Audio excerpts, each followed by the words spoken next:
Hi friends, today's special curry leaf rice, அதாவது கருவேப்பிலை சாதம் சமைக்க போகிறோம். அது எப்படி சமைக்கலாமா வாங்க போய் பார்க்கலாம். தேவையான பொருட்கள்: ஒரு பவுல் சமைச்ச சோறு எடுத்துங்க, புளி தண்ணி கொஞ்சம் கரைச்சி வச்சிங்க, கடலை அதாவது கச்சாங் ஒரு 2 டேபிள் ஸ்பூன் எடுத்து வச்சுக்கோங்க, தாளிக்கிறதுக்கு கடுகு 1 டீஸ்பூன், உளுந்து 1 டீஸ்பூன், கடலை பருப்பு 1 டீஸ்பூன், அரை டீஸ்பூன் மஞ்சத்தூள் எடுத்துச்சிங்க, ஒரு கை நிறைய கறி லீஃப் கருவேப்பிலை ஒரு கை நிறைய எடுத்துச்சிங்க ரோஸ்ட் பண்ணுறதுக்கு. ஸோ இந்த கருவேப்பிலை நம்ம தாளிக்கிறதுக்கு ஒன்று யூஸ் பண்ண போகிறோம். இப்போ நம்ம கை நிறைய எடுத்து வச்சுருக்கோம். இந்த கருவேப்பிலை ரோஸ்ட் பண்ணி எடுக்கணும். இப்போ ஒரு பாத்திரத்தை எடுத்துக்குவோம், அது சூடாக்கிக்குவோம். அந்த பாத்திரம் அனல் குறைவாக இருக்கணும்.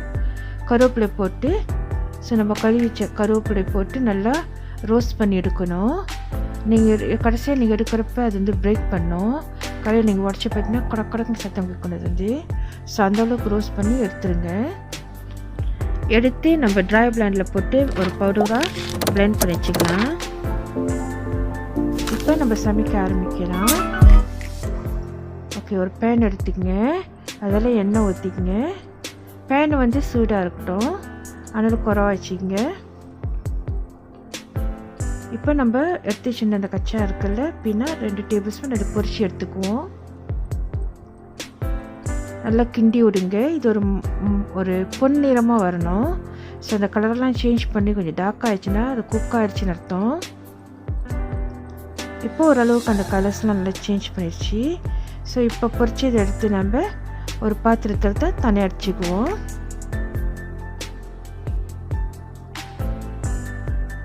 அதே எண்ணெயில் நம்ம தாளிக்கலாம். கடுகு 1 டீஸ்பூன், உளுந்து 1 டீஸ்பூன், கடலை பருப்பு 1 டீஸ்பூன் போட்டு நல்லா மிக்ஸ் பண்ணி விடுங்க. எண்ணெயில் கொஞ்சம் பொரியட்டும். இப்போ நம்ம ட்ரை சில்லி 2 போடுவோம். ஊசி மிளகா, பச்சை ஊசி மிளகா ஒரு 2 போட்டுக்குவோம்.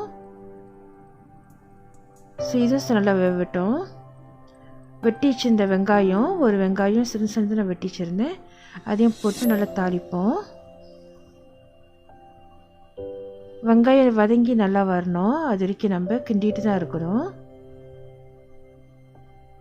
ஓரளவு வெங்காயம் வதங்க ஆரம்பிச்சிருச்சு, நல்லா வாசமாகவும் இருக்குது எல்லாம் தாளிச்சோன்னு. ஓகே, இப்போ நம்ம மஞ்சத்தூள் 1 டீஸ்பூன், கறி லீஃப் அரைச்சி வச்சதுனால அது ஸோ நம்ம ரோஸ்ட் பண்ணி நம்ம பிளெண்ட் பண்ணி வச்சுருந்தோம் ட்ரை பிளெண்டரில், அது போட்டுக்கலாம். உப்பு தேவையான அளவு 1/2 டீஸ்பூன், பத்தலைன்னா அப்புறம் ஆட் பண்ணிக்குவோம் உப்பு. புளி தண்ணி கரைச்சி வச்சிருந்த புளி தண்ணி இப்போ ஊற்றிக்குவோம். ஓகே, நல்லா கிண்டி விடுவோம். தண்ணியாக இருக்குது, ஸோ இது நல்லா சுண்டி வரணும். ஓகே, ஓரளவு நல்லா சுண்ட ஆரம்பிச்சிருச்சு. ஓகே, இந்த நேரத்தில் என்ன செய்வோம், நம்ம குக் பண்ண ரைஸ் ஒரு பவுல் வச்சுருக்கோம்ல, அந்த ரைஸ் இதில் ஆட் பண்ணி விடுவோம்.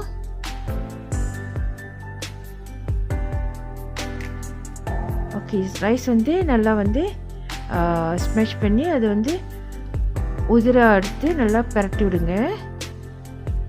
கொஞ்சம் கட்டியாக இருக்கும், ஏன்னா சுடு நம்ம ரைஸ் குக்கரில் எடுத்தோம்ல, அதனால் கொஞ்சம் கட்டியாக இருக்கும். ஸோ அது நல்லா அமுத்தி விட்டுருங்க.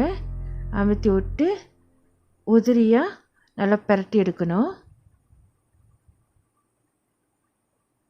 ஸோ இங்கேயும் கட்டி இல்லாமல் பார்த்தீங்க. ஸோ சோறு கருவேப்பிலை சோறு ஓரளவு ரெடி ஆயிடுச்சு. இப்போ நம்ம பொரிச்சு வச்சிருந்த கச்சா இருக்கல, அதை தூவி விட்டு ஒரு கிண்டுவோம். அவ்வளோதான், நம்மளோட கருவேப்பிலை சாதம் இஸ் ரெடி. இந்த வீடியோ உங்களுக்கு பிடிச்சிருந்துச்சுனாக்கா மறவாமல் சப்ஸ்கிரைப் பண்ணுங்க, பெல் பட்டன் அமுத்துங்க, லைக் பண்ணுங்க, ஷேர் பண்ணுங்க அண்ட் கமெண்ட் பண்ணுங்க. இதோட நம்ம அடுத்த நியூ வீடியோவில் சந்திப்போம். Thanks for watching. God bless you. Take care. Love you all. Bye bye. Happy cooking. Drop it.